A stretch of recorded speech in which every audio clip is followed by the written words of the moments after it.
Assalamualaikum warahmatullahi wabarakatuh. Selamat berjumpa kembali di kelas Supply Chain Management.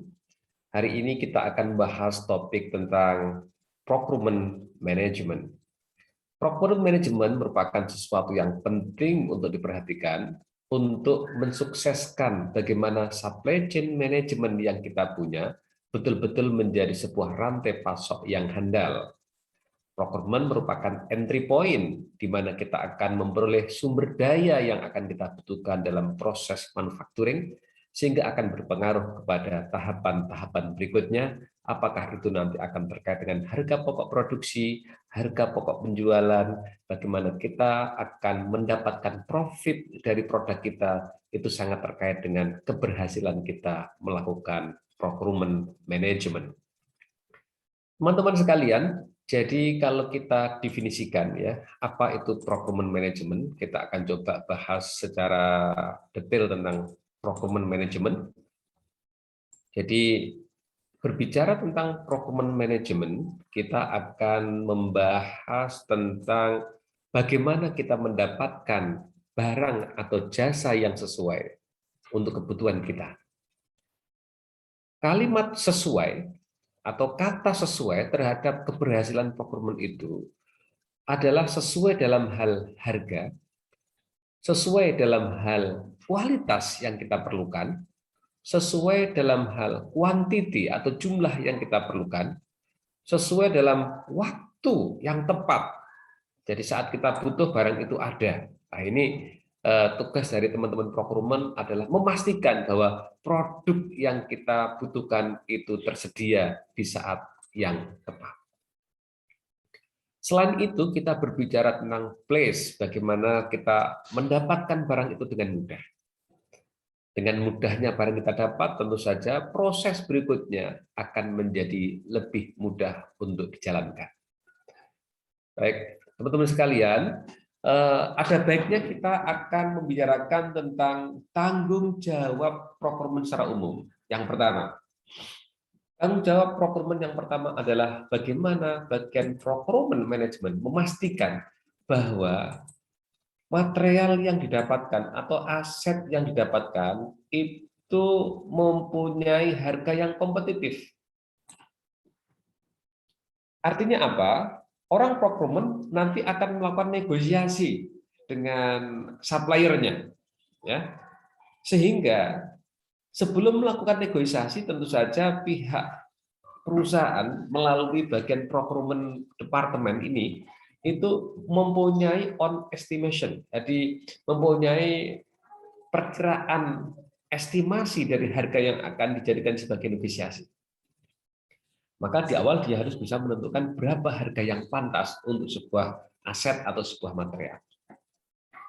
Yang kedua adalah bagaimana pihak procurement ini mempunyai tanggung jawab memilih supplier yang tepat. Supplier yang tepat tidak hanya supplier yang memberikan harga yang murah, tetapi supplier yang tepat adalah tentu saja supplier yang bisa memberikan kepada kita sebuah kerjasama jangka panjang. Sustainability supply chain akan berjalan dengan baik ketika kita mampu memilih supplier yang tepat untuk perusahaan kita. Siapa yang tanggung jawab? Bagian procurement.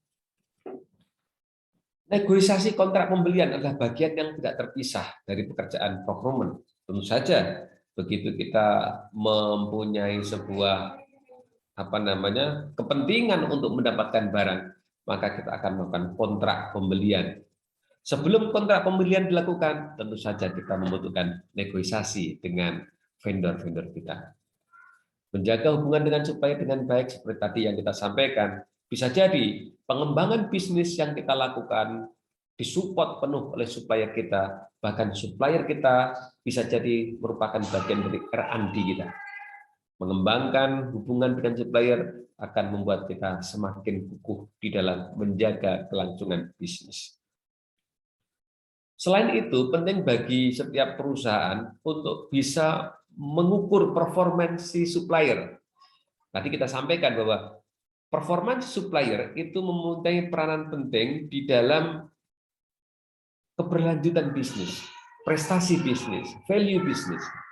Nah, dengan demikian kita perlu menjaga supaya supplier kita itu mempunyai performansi yang prima. Kita bangun sebuah sistem bagaimana supplier kita itu betul-betul peduli dengan peningkatan performance di tempatnya. Kita mengenal konsep garbage in, garbage out. Jika supplier kita itu memberikan sesuatu yang bagus, tentu saja kita akan bisa proses dengan bagus. Sebaliknya, kalau kita mempunyai supplier yang memberikan barang yang buruk, tentu saja kita akan kesusahan dalam memproses menjadi barang yang lebih baik. Menjaga supplier database, kita ingin bahwa segala kegiatan transaksi yang kita lakukan dengan pihak supplier itu semuanya terrecord dengan baik. Kita tidak ingin kecolongan dengan hilangnya data kontrak, hilangnya data transaksi. Bagaimana kita akan melakukan return terhadap produk yang bisa jadi tidak sesuai. Ya, ini semua harus punya database yang baik. Dan kita pun tidak ingin ada yang namanya kecurangan, ada fraud di antara proses di dalam proses bisnis kita. Jangan sampai nanti ada supplier palsu, supplier siluman yang tiba-tiba tidak ada di dalam database kita, tetapi bisa masuk barang di tempat kita. Nah, ini kita perlu melakukan pembangunan database supplier kita sehingga keberlanjutan bisnis kita bisa terrecord, terkontrol, termonitor dengan baik. Oke, salah satu keputusan orang procurement adalah membuat keputusan make or buy, membuat sendiri atau membeli produk yang akan digunakan. Nah, tugas-tugas itu bukanlah tugas yang mudah. Semua tugas itu mempunyai peran yang sangat esensial terhadap suksesnya sebuah perusahaan. Kita akan melihat bagaimana nantinya procurement itu prosesnya dijalankan. Kita akan melihat bagaimana alur sebuah proses pengadaan dari mulai awal sampai kemudian muncul barang, prosesnya seperti apa, tahapannya seperti apa. Kita akan lanjutkan pada slide berikut ini.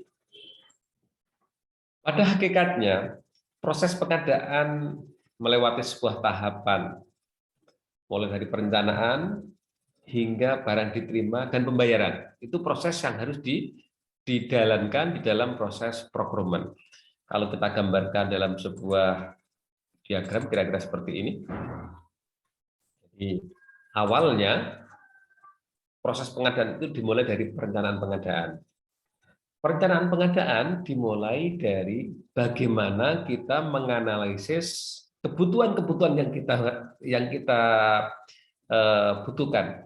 Apakah jumlahnya seberapa, bicara tentang speknya seperti apa, kemudian kapan itu dibutuhkan. Semuanya kita bangun di dalam sistem perencanaan pengadaan. Ya. Ini permintaan dari unit-unit atau dari departemen-departemen akan mengusulkan kepada bagian pengadaan. Bagian pengadaan kemudian melihat ke gudang, bagaimanakah stok gudang saat itu, apakah barang available ataukah barang kosong. Kalau barang kosong, maka atau sudah menipis, sudah pada sampai level limit tertentu, maka di sini perlu dilakukan sebuah pengadaan kembali. Termasuk di dalamnya adalah membuat perencanaan make or buy analysis. Apakah barang itu akan dibuat ataukah barang itu akan dibeli secara komplit dari vendor. Nah, begitu kita mendapatkan hasil dari kebutuhan analisis kebutuhan kita, maka di sini dilakukan pengisian dokumen pengadaan, request for purchasing. Ya, kita sudah menganalisis kebutuhannya apa, kemudian kita isi request for purchasing. Barang-barang yang akan kita butuhkan, kita list semuanya dalam sebuah dokumen pengadaan. Begitu kita dapat datanya, maka kemudian kita akan mencari vendor. Mencari vendor ini bisa dilakukan dengan cara lelang atau disebut dengan istilahnya bidding, atau kita melakukan penunjukan langsung kepada mitra kita yang akan menjadi vendor kebutuhan kita. Lagi-lagi di dalam pemilihan vendor ini harus hati-hati ya, harus hati-hati karena ini merupakan tempat di mana kita akan mendapatkan barang secara baik atau tidak sangat terkait dengan bagaimana kita memilih vendor tersebut. Setelah vendor ketemu, di sini ada penandatangan dokumen kontrak ya, yang isinya terkait dengan waktu pengiriman, biaya, kemudian hal-hal lain yang terkait dengan penjaminan kualitas, jika ada barang yang rusak seperti apa, dan sebagainya. Ini di dalam dokumen kontrak perlu dilakukan sesuatu yang secara detail, eksplisit, begitu ya, sehingga ketika ada one prestasi dari sebuah perjanjian, itu mudah untuk dilakukan penanganan. Dokumen kontrak sudah dilakukan, kita akan masuk ke fase akhir dari proses pengadaan. Bagaimana kita mengecek produk yang dikirimkan, kita cek kembali kontrak kita, pembayarannya seperti apa, sampai ketika semuanya sudah receive, sudah diterima, sudah payment, kita close kontrak kita. Nah, ini proses pengadaan secara general bisa kita deskripsikan sebagai tahapan-tahapan sebagai berikut. Nah, ini kalau kita bahas cycle-nya ya, dari mulai requirement determination sampai payment itu dilakukan. Di masing-masing tahapan ini, tentu saja banyak sekali SOP yang harus dibuat, aturan-aturan main yang harus dibuat. Misalnya di dalam requirement determination, bagaimana sistem cara membuat sebuah usulan pengadaan. Kemudian ketika kita mau melakukan source determination, kita perlu melihat siapa yang perlu kita libatkan dan bagaimana cara mengundang vendor dan seterusnya. Vendor selection ini ada yang namanya lelang terbuka, lelang tertutup, ya, ada penunjukan langsung. Biasanya ini dikaitkan dengan aturan main di perusahaan. Apakah itu kaitannya dengan nilai sebuah kontrak ataukah terkait dengan situasi, itu yang akan mempengaruhi vendor selection yang akan kita gunakan. Begitu kita sudah melakukan pemilihan vendor, kita bisa merilis sebuah PO ya, order purchasing order gitu. Purchase order sudah kita rilis.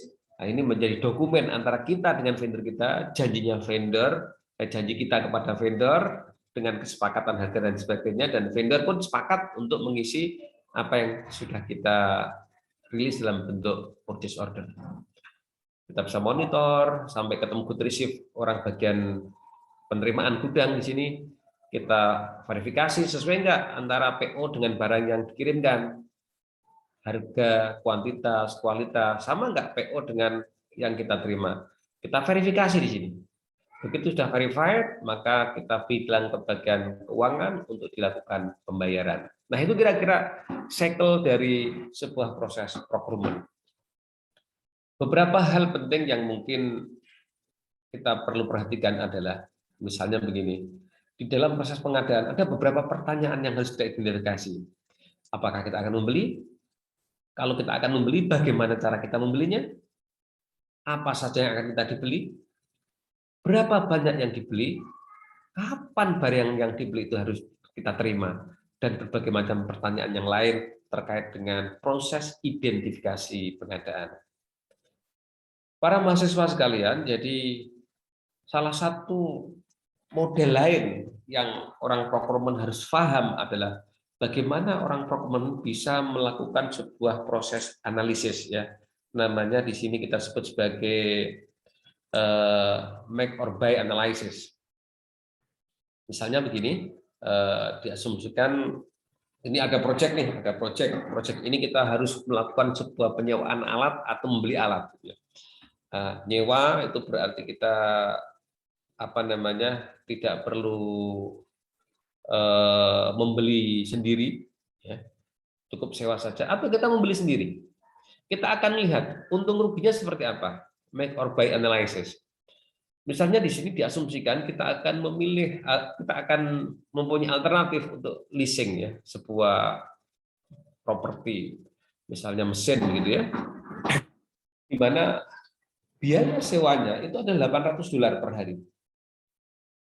Kalau kita membeli item tersebut, maka biayanya adalah 12.000. Ini 12.000 ya. kita akan membeli atau akan menyewa. Ya.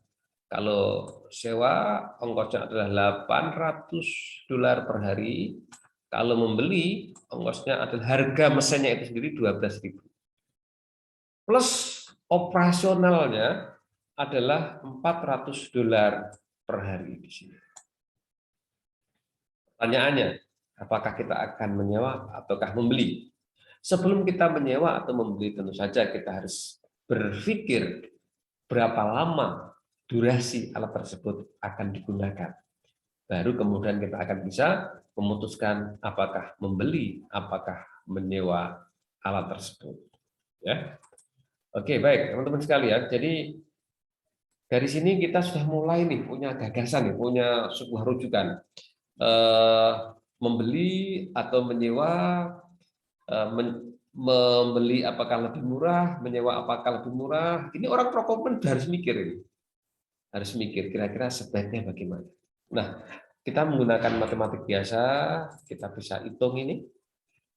Dari contoh yang tadi kita bisa lihat mencari jumlah harinya, karena pembeda di antara biaya itu adalah hari. Menyewa hitungannya per hari, ongkos operasional tadi ketemunya per hari, ya, faktor pengalinya. Maka kita bisa lihat di sini ketemulah jika D sama dengan 30, artinya hari kerja itu kok 30 hari, maka antara menyewa dan membeli ini biayanya sama. Biaya sama karena antara membeli di sini ya, kita melakukan pembelian, dan menyewa di sini ya. Ini kita melakukan pembelian ya. Kalau di sini kita melakukan sewa, D-nya sama dengan 30. Artinya pada hari yang jumlahnya 30, maka antara membeli dan menyewa itu biayanya sama. Nah, kesimpulannya jika alat tersebut dipakai lebih dari 30 hari, maka lebih murah kalau kita beli, bukan sewa ya, ini keliru ya. Kalau ini lebih dari 30 hari gitu ya, kita akan hitung apakah lebih murah, apakah lebih ini, kita akan hitung dikalikan nilai D-nya ya. 400 kali, katakanlah misalnya 40 hari ya, 400 kali 40 tambah 12.000 ditambah dibandingkan dengan 800 kali 40. Nah, kira-kira lebih murah mana antara membeli atau menyewa ya? Ini kita perlu cek kembali ya. Baik, teman-teman sekalian, jadi itu salah satu contoh yang harus kita perhatikan di dalam melakukan proses procurement adalah melakukan perencanaan yang detail, bagaimana kita bisa membangun hubungan baik dengan vendor kita. Kita akan coba pilih vendor manakah yang sesuai, nanti kita akan bicarakan tentang kriteria-kriteria bagaimana memilih vendor. Para mahasiswa sekalian yang saya hormati, sebelum kita melanjutkan kepada bagaimana menilai performansi dari vendor kita perlu tahu ya tahapan-tahapan yang harus dilalui di dalam melakukan proses pengadaan. Ya, tadi kita sudah paham tentang bagaimana aliran sebuah informasi sampai kita mendapatkan kebutuhan apa yang mau kita beli, sampai kemudian kita akan menentukan memilih vendor yang tepat untuk bisnis kita. Nah, ini ada beberapa hal penting di dalam memilih vendor ya. Pastikan bahwa kita mempunyai sebuah TOR atau kita memiliki KAK, kerangka acuan kerja kita ya. Bagaimana kerangka acuan kerja kita itu kita gunakan sebagai referensi kita di dalam membangun sebuah pekerjaan ya. Ini yang akan dijadikan sebagai referensi para calon vendor kita. Kita kirimkan TOR pekerjaan kita kepada calon vendor gitu ya. Mereka akan memahami apa yang menjadi kerangka acuan kerja kita. sehingga mereka bisa mengajukan tawaran-tawaran terhadap apa yang akan kita butuhkan. Kita umumkan kepada calon-calon supplier kita dokumen-dokumen yang tadi sudah kita dokumen yang kita statement of work and specification SOW-nya, lingkup pekerjaannya seperti apa, persyaratan yang lain yang diinginkan oleh buyer seperti apa, ya. Biasanya juga sampai terkait dengan portofolio vendornya itu harus seperti apa. Kita umumkan pada para supplier atau kontraktor, kemudian dari sekian banyak kita akan pilih beberapa kontraktor yang memenuhi syarat, ya. Kemudian sampai akhirnya kita akan tunjuk supplier atau kontraktor yang memenangkan project procurement kita itu.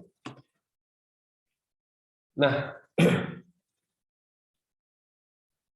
waktu kita melakukan source selection, ya, kita perlu menganalisis penawaran dari para supplier atau calon bidder ini. Bagaimana calon bidder ini kita evaluasi, nanti di belakang kita akan lihat faktor-faktor apakah yang harus kita yang harus kita perhatikan dari penawaran-penawaran yang ada, ya. Nanti di belakang kita akan bahas itu, karena banyak sekali para ahli memberikan arahan-arahan sebaiknya seperti apakah sebuah vendor itu dipilih, baik dari kualitasnya, harganya, nanti kita akan coba ulas satu persatu. Begitu. Baik teman-teman sekalian, menarik sekali, kita akan coba akan bahas bagaimana pemilihan vendor menurut recharter. Recharter itu mempunyai konsep 10C, ya. 10C itu apa sih? 10C itu adalah dapat dijelaskan. C yang pertama adalah kompetensi. Bagaimana kompetensi dari vendor kita? Selama ini kompetensinya seperti apa? Yang kedua, kompetensi tentu saja terkait dengan kualitas dia juga, ya. Yang kedua adalah kapasitas dia. Kalau kita butuh banyak, mampu nggak dia memenuhi? Ya. Konsistensi, selama ini konsisten nggak dia dalam memberikan layanan? Control of process, bagaimana mereka mengendalikan proses yang ada di sistem mereka? Bisa nggak kita melihat proses mereka? Karena seringkali di dalam dunia manufaktur, ya, perusahaan tertentu itu mengirimkan karyawannya untuk ikut mengontrol proses yang ada di calon vendornya. Cost atau price-nya seperti apa, mahal atau murah, komitmen to quality, bagaimana mereka diajak diskusi untuk mengembangkan kualitas, nyambung nggak, mau nggak, aware nggak, ya. Cash atau finance, kemampuan finansial dari vendor. Ini penting juga kita perhatikan. Kalau vendornya itu adalah vendor receh gitu, ya, jika ada klaim, jika ada return, mereka mungkin nggak punya duit untuk menghadapi tuntutan kita. Nah, kalau vendor kita itu vendor yang punya cash yang besar, ya, jika ada komplain dan sebagainya, mereka bisa dengan cepat untuk menanggapi komplain dari para buyer. Biasanya kalau untuk vendor-vendor besar itu Pertamina atau perusahaan yang gede itu, ya, minta jaminan, ya, jaminan cash finance, garansinya seperti apa.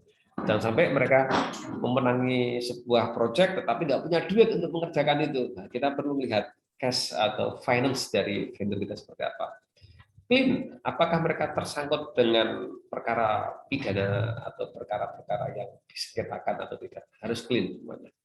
Culture and relationship. Jadi kita akan senang kalau kita punya vendor yang punya culture yang positif dan mempunyai hubungan yang baik dengan kita.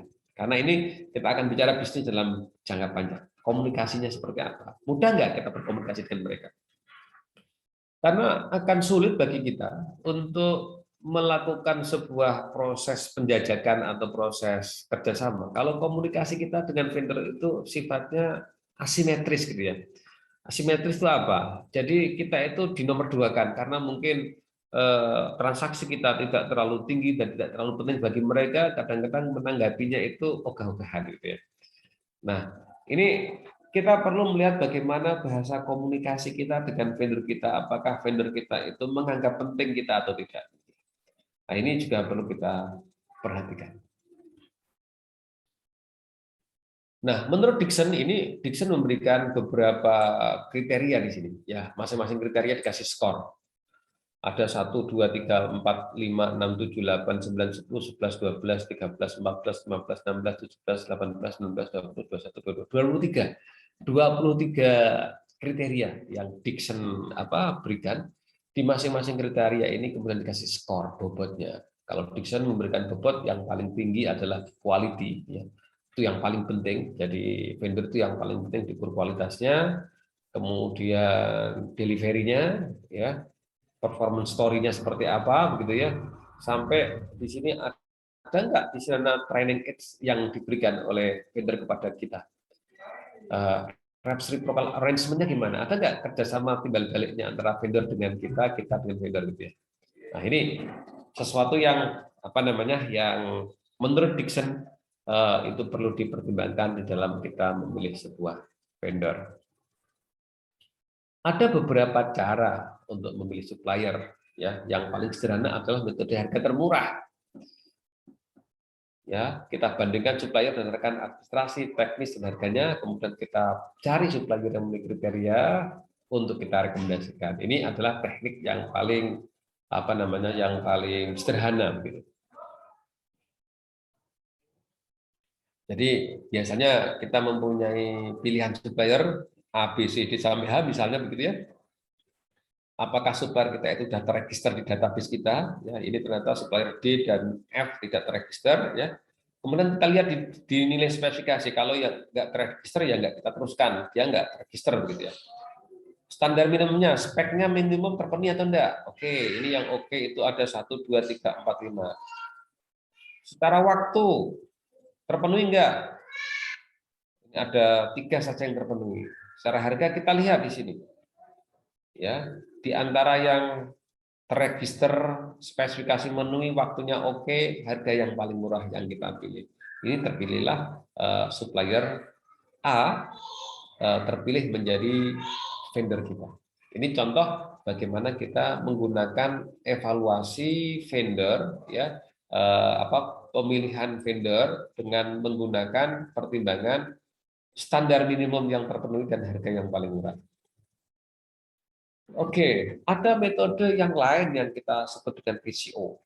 TCO itu singkatan dari Total of Ownership. Istilah lain TCO adalah Life Cycle Costing atau Whole Life Costing, ya, atau Whole Life Value. Kita melihat sesuatu itu tidak hanya biaya saja, biaya pengadaan saja, tetapi bisa jadi biaya operasionalnya, biaya perawatannya, atau mungkin harga jual setelah produk tersebut dalam sekian waktu tertentu. Kita akan coba lihat secara umum atau secara komprehensif bagaimana total cost di masing-masing aset itu akan muncul, yang itu akan kita bandingkan begitu.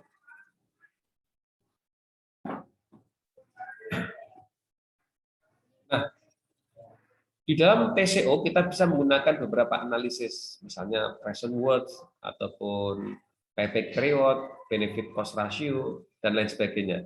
Ini setelah kita mendapatkan data-data biaya yang kita perlukan, begitu, kita akan mencoba menggali nilai-nilai yang ada di sini. Ya. Ini contoh bagaimana TCO, ya, bagaimana TCO ini kita coba lihat lebih lanjut.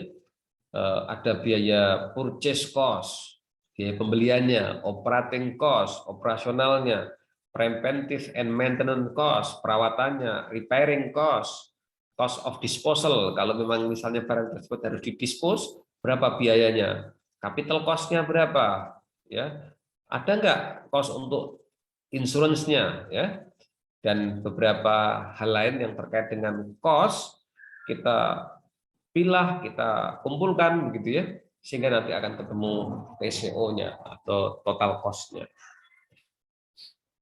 Ini contoh ya, sebuah pembelian HV electric motor dengan rincian komponen seperti ini ya. Ini ada ada pilihan ya, ada pilihan elemen of cost-nya pada year 1, year 2, year 3, year 4, year 5 ya. Misalnya purchase price-nya 50.000, electricity-nya 30.000, maintenance-nya 5.000 tahun pertama. Tahun kedua kita lacak biayanya seperti apa ya. Ada electricity dan maintenance-nya, ini biaya listriknya dan biaya perawatannya. Terus sampai tahun kelima ya, tahun kelima ada disposal cost, ada biaya disposnya. Kita lihat ini adalah cost yang dibutuhkan untuk menjalankan HP elektrik motor ini. Nah, misalnya di sini kita memiliki dua vendor ya, dua vendor yang akan mencoba memberikan tawaran ya. Masing-masing kita menggunakan tingkat bunga 8% ya untuk minimum attractive rate of return-nya. Supplier A, supplier B ini memberikan offeringnya, penawarannya. Tahun pertama, tahun kedua, tahun ketiga, tahun keempat, tahun kelima. Ini masing-masing biaya di tahun pertama, tahun kedua, tahun ketiga, tahun keempat, tahun kelima ya. Ini karena kita menggunakan discounted factor 8%, ini nilai tahun 1, tahun 2, tahun 3, tahun 4. Oke, kita bisa menghitung ini. Manakah supplier yang akan kita pilih, supplier A atau B begitu ya. Dengan apa namanya summary of cost yang muncul di kedua supplier ini. Ini tabel diskon faktor ya, ini biasanya sudah kita pelajari di mata kuliah ekonomi teknik gitu. Tadi kita menggunakan 8% ya, berarti di sini angkanya. Kita bisa dekati dengan NPV, TCO dengan NPV. Ya, bagaimana nilai-nilai yang ada kita tarik ke nilai sekarang. Ini rumus kalau kita menggunakan NPV. Kalau kas per tahun, future cost-nya kita tarik dengan perkalian diskon faktor, itu akan menjadi present day cost. Sehingga year 1, year 2, year 3, sampai year 4 kita kalikan dengan diskon rate-nya, ya, ketemulah angka ini sebagai nilai sekarang. Ini adalah nilai sekarang. Nilai sekarang yang akan kita gunakan sebagai pembanding antara supplier A dan supplier B. Di supplier B ketemunya 4499, ya. Supplier A ketemunya 47.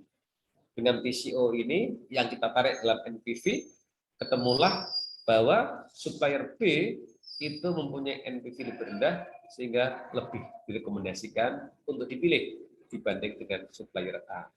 Itu contoh bagaimana kita menggunakan pendekatan TCO yang kita tarik dengan NPV, net present net present value. Di biaya-biaya yang akan mungkin kita prediksi, akhirnya kita akan dapat keputusan yang terbaik. Begitu. Para mahasiswa sekalian, memilih supplier itu tentu saja harus dikaitkan tentang karakteristik produk yang akan kita pilih, yang akan kita beli, dan juga kita melihat posisi supplier terhadap kita itu seperti apa, atau posisi supplier itu dalam bisnis kita itu seperti apa. Nah, sehingga tentu saja kita akan memberlakukan strategi yang berbeda untuk jenis supplier yang berbeda. Maksudnya berbeda ini tingkat relationship-nya itu seperti apa, tingkat urgensinya seperti apa.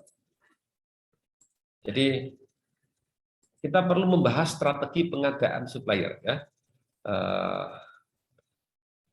Ada dua hal yang kita perhatikan, yaitu satu kaitannya dengan profit impact dan dua kaitannya dengan supply risk.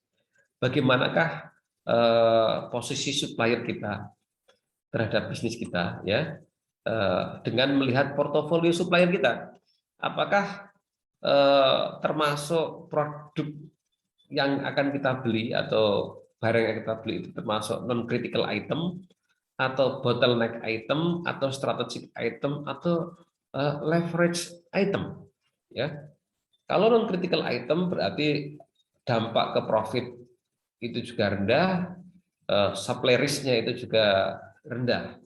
Tentu saja ini kita bisa melakukan simplify and automate jika produk yang kita butuhkan atau supplier yang kita yang kita ajak kerjasama ini termasuk kategori non critical item. Berbeda ketika berada di sini, strategic item, barangnya itu memang langka, yang punya juga terbatas, begitu ya. Ini kaitannya dengan profit sangat tinggi jika barang tersebut misalnya itu kita dapati dengan harga yang mahal, itu pasti akan berpengaruh terhadap profit impact kita. Apalagi kalau dia itu dimiliki oleh satu supplier saja gitu ya. Tentu saja supply risk-nya juga akan sangat tinggi. Nah, kalau kita gambarkan definisi dari bottleneck item, non-critical item, leverage item, strategic item, itu cirinya seperti ini. Jadi non-critical item itu biasanya produknya itu banyak tersedia di pasar. Dan produknya itu adalah standar item, sehingga ganti merek pun nggak masalah, karena itu secara internationally itu standar produknya itu. Substitution is possible, kita ganti merek nggak masalah, ya. Relatively low value, ini harganya murah. Ini kalau di sini kita sebut sebagai non-critical supplier, barangnya banyak tersedia, terstandar, bisa diganti dengan merek yang lain, dan harganya juga tidak terlalu mahal. Nah, kebalikannya dengan critical strategic supplier, barangnya ini sifatnya important atau strategik dan sangat sulit untuk mencari substitusi. Kalau bottleneck supplier itu difficult to find substitution, mungkin di sini ada monopoly market, ya. New supplier have difficulty entering, supplier baru susah masuk di sini. Namun barangnya itu tidak termasuk barang yang sangat strategik gitu ya.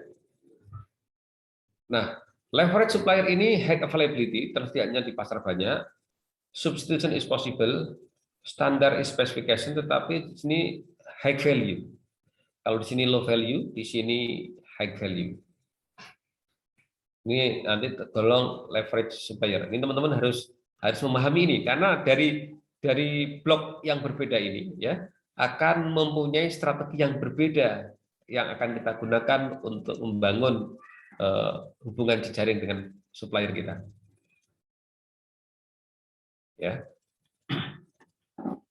Untuk non-critical supplier ini lebih mudah karena kita bisa melakukan simplifying processing proses, kita simpulkan aja ya.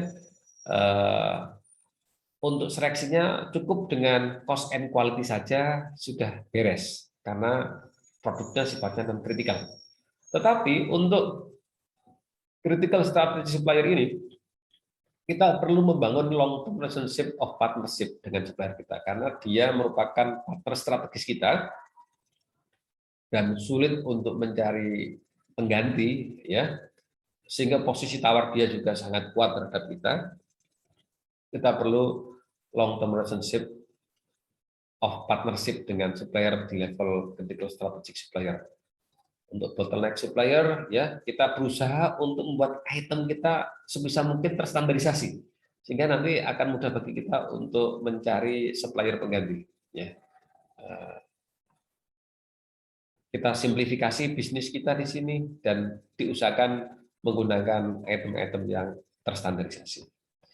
Kalau leverage supplier ya kita maintain company bargaining position ya, develop partnership relationship if potential to be developed. Ya, kita bangun partnership ya, kita bangun sebuah bargaining position supaya kita dengan supplier kita bisa terjalin sebuah hubungan yang baik. Nah, ini beberapa strategi yang diusulkan gitu ya. Kalau di sini yang critical kita menggunakan tactical acquisition ya, direct purchase, consignment, blanket order, short-term kontrak, ini di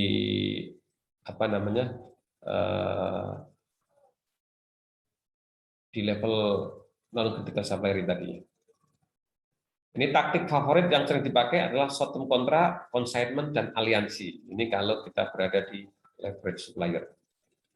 Kalau kita berada di critical strategic supplier, kita perlu melakukan long term kontrak, ya, total supply management atau strategi aliansi kita dengan supplier kita.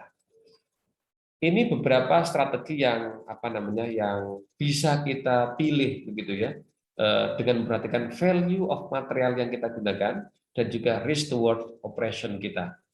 Semakin ke atas sini berarti risikonya terhadap operasi semakin tinggi, ya. Mungkin bisa jadi proses produksi kita bisa down di sini kalau pasokan tidak ada, gitu ya. Kalau di sini kaitannya dengan keuntungan yang akan kita peroleh.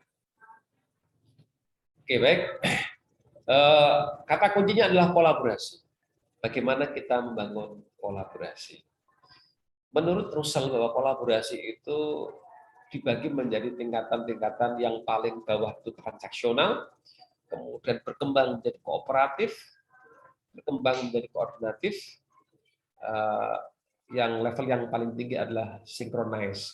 Semakin tinggi level kolaborasi ini, semakin intensif hubungan kita dengan partner kita. Kalau kita gambarkan seperti ini, ya, semakin semakin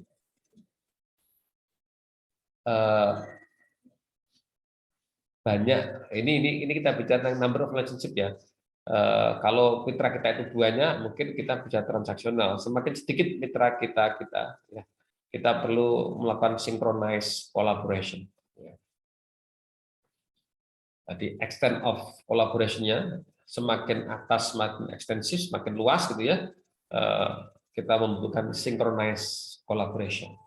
Kalau transactional collaboration mungkin di sini ya kita punya partner yang sangat banyak, ya, sehingga kita memilih sesuatu itu dari harga yang murah, kualitas bagus, sudah itu aja, nggak perlu ada kerjasama yang jelimet begitu ya, yang jangka panjang. Tetapi kalau kita pengen membangun kolaborasi yang lebih mendalam dengan beberapa vendor saja, semakin dikit vendor yang kita libatkan, gitu ya, maka kita bisa melakukan synchronize collaboration dengan melakukan extent of collaboration. Baik teman-teman sekalian, jadi itu mungkin pengantar bagi kita untuk memahami bagaimana performance dari supplier itu penting untuk kita perhatikan, ya, karena itu akan berpengaruh terhadap kelangsungan bisnis kita. Selanjutnya nanti kita akan berbicara tentang bagaimana mengukur performance supplier kita. Hal apa yang harus kita perhatikan nanti kita akan bahas pada kuliah khusus yang membahas tentang pengukuran kinerja supplier. Terima kasih. Sampai berjumpa kembali pada topik yang berbeda. Assalamualaikum warahmatullahi wabarakatuh.